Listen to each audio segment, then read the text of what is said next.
We are the most advanced species on Earth, a big-brained, upright mammal that rose from the planet's raw materials to shape and dominate it.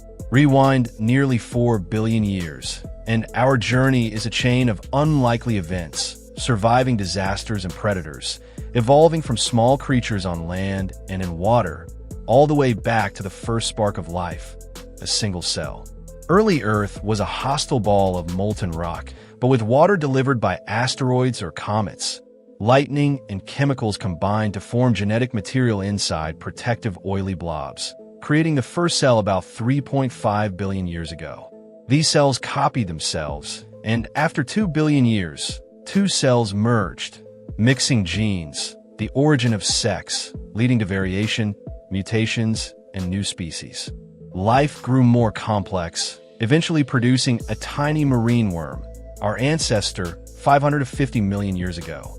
Mutations brought male and female sexes, but finding partners was hard in darkness until light-sensitive cells evolved, giving sight, survival advantages, and eventually eyes.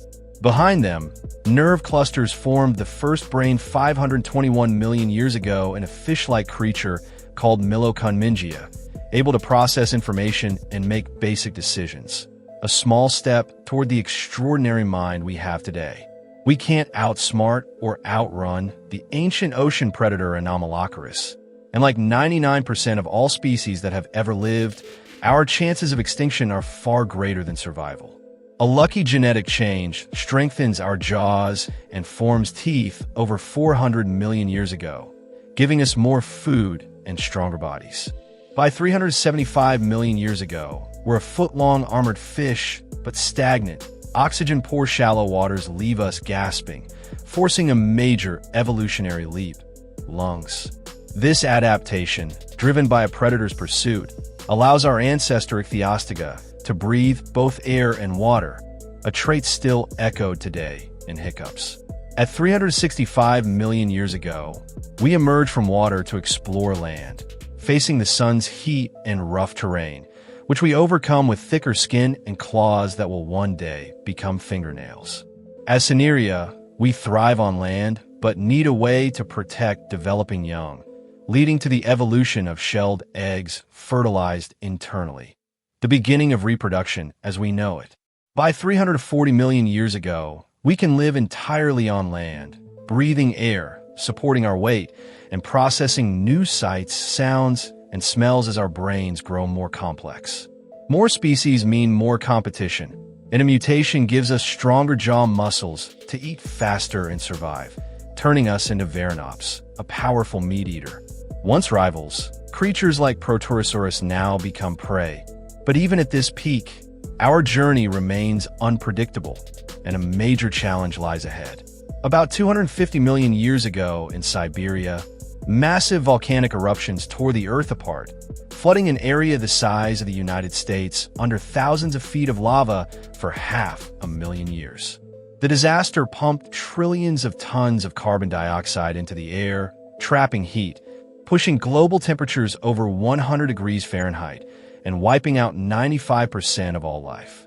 Only a few species survived, including our ancestors and a line that would become dinosaurs.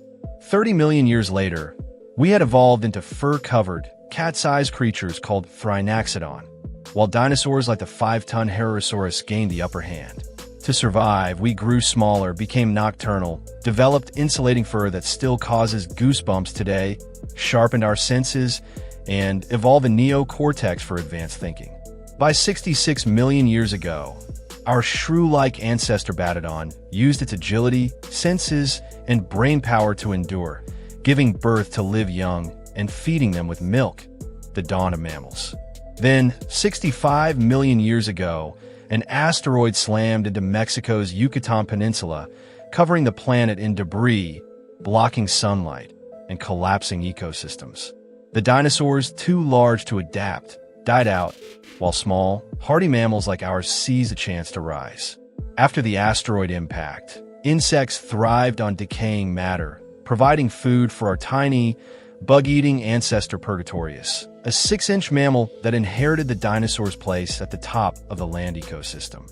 Mammals spread across the continents, And by 60 million years ago, fruit-rich trees supported longer lives and new adaptations for life above ground. As one of the earliest primates, Alti-Atlagius, we developed for tree living, but changing climates over the next 10 million years shrank forests, reduced food, and shortened our tails into the coccyx we still carry.